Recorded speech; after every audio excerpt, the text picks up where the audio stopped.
J'attends l'autre là, oui. C'est bon. C'est bon. Moussa Tine, mandataire Khalifa Ababacar Sall.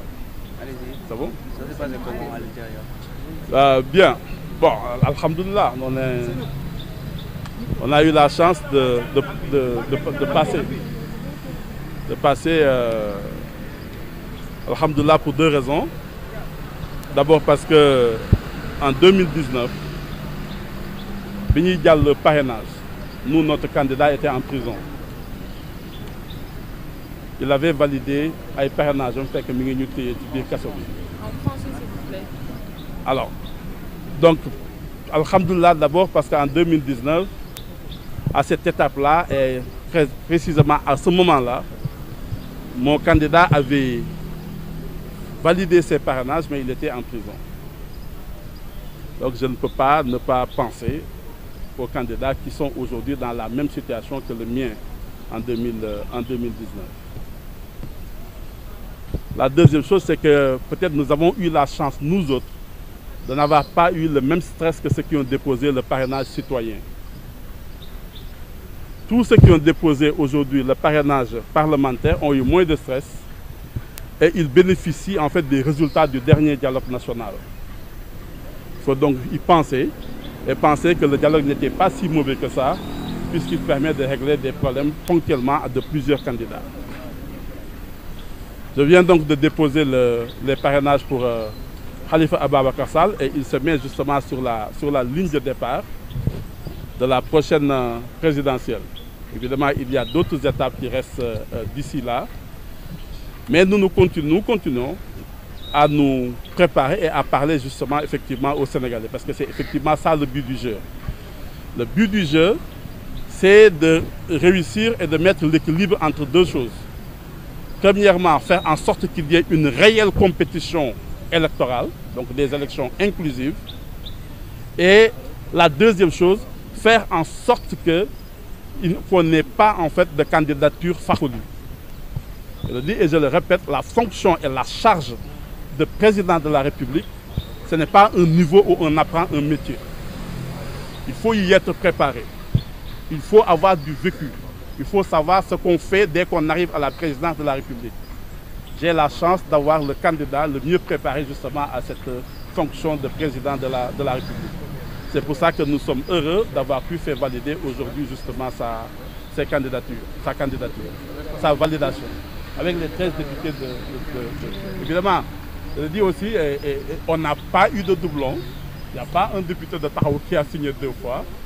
Nous avons 13 députés. On en a 14 au total. On a déposé 13 députés, comme le dit exactement la loi. Voilà. J'ai entendu toutes les polémiques qu'il y a eu autour des députés de Tahaou, mais c'est des gens intègres, des gens de valeur, qui n'ont signé que pour Khalifa Ababacar Sall. Nous ne sommes pas restés longtemps dans la salle. Il n'y a eu aucun problème concernant nos parlementaires. Merci. En Wolof, s'il vous plaît. Vous avez fait combien de minutes dans la salle? Une dizaine. Une dizaine, non? Bien, ñu mel ni ñun li ñu war pour ñu toll fii mooy sant yàlla pour ñaari yëf bi njëkk bi mooy 2019 ñun bu ñuy jàllale sunu parrainage sunu candidat mi ngi woon si biir kaso bi fa la nekk def parrainage am jàll parrainage tey yàlla dimbale ne ko ba mi ngi jàll parrainage am mais génn na tamit ci kaso bi mën a def campagne mën a def candidature mën a def léppam moo tax ku mel ni man mënta ñàkk xalaat ñu nekk ci même condition que moom waxtu wii di def parrainage fekk ñoom aussi ñu ngi dans les liens de la détention. La deuxième chose mooy effectivement ñun xëy na ñi nga xam ne ñoo déposé parrainage parlementaire wala parrainage élus locaux chef d'exécutif local muy maire muy président de conseil départemental xëy na amuñu même stress que ñu déposer parrainage citoyen wax naa fi la dernière fois que souvent même ñu koy déposer la situation était injuste mais je l'avais déjà dit donc ñun ñëpp ñu ko déposer tey dañoo bénéficier wu des résultats du dernier dialogue bi amoon fii Sénégal, le dialogue politique. En définitive, le dialogue n'était pas si mauvais que ça parce que nous en profitons tous. Nous 5 ñi ko déposer yëpp dañoo profiter en fait du dernier dialogue. Donc il faut véritablement se féliciter d'avoir eu le courage de tenir ce dialogue-là et d'arriver justement à ces résultats. La dernière chose maintenant que je voudrais dire, c'est que parrainage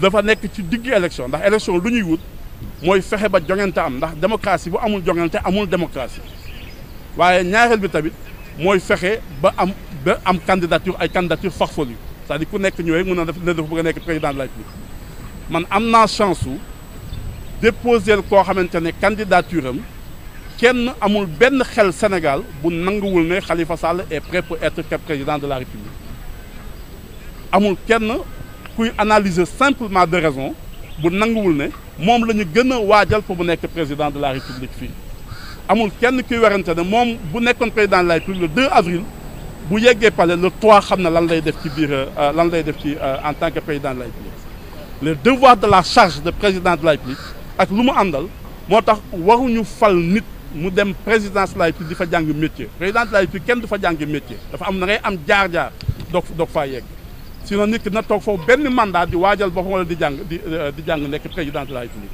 moo tax nous on a la fierté de présenter aujourd'hui ki nga xamante ne moom la ñu gën a waajal pour mu nekk président de la République mu exercer la charge de président de la République donc heureusement c'est tout heureux que ñu valider justement son parrainage.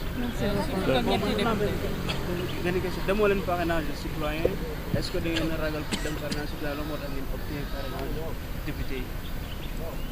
alors parce que comme ñun ak yeneen candidats yi ko def effectivement moo ëpp garantie si ñun defoon nañu parrainage citoyen motolool nañ ko. wax naa ko fii que j'ai même présenté les chiffres que nous avions je suis ici avec l'informaticien je pense aussi à Saliou Sarr qui a coordonné en fait tout le parrainage mais le parrainage citoyen le problème bi muy indi mooy tu as des éléments que tu ne maîtrises pas et c'est ça mooy dal les candidats yi fi ñëw jàll benn da ngay gis koo xamante ne dafa déposé ñu ne ki nga déposé kat nekkul ci fichier électoral mooy benn deuxième bi ñu ne waa yow kat déposé nga mais parrain yi nga indi woon fii am na ku la njëkk a déposé parrain yooyu donc nit mën na motal parrainage citoyen ba pare ñëw fii ñu invalider la deuxième chose aussi mooy jàpp naa ne boo amee possibilité déposer parrainage parlementaire pour permettre ñeneen ñu am chance jàll li gën a jaadu mooy yow nga déposer sa parrainage parlementaire et loolu d'ailleurs moo taxoon loi bi bañ koy def ci biir dialogue national bi ñu ubbi woon lu ñuy tuddee parrainage optionnel loolu moo ko indi woon. rendre ngeen compte président Khalifa Sall ne ko validé nañ ko lan moo nekk réaction évidemment moom laa njëkk mu sant yàlla comme je vous ai dit naa la moom ku war a sant yàlla la parce que bee passé ci kaso bi lañ ko fekk ne ko sa parrainage jàll na. merci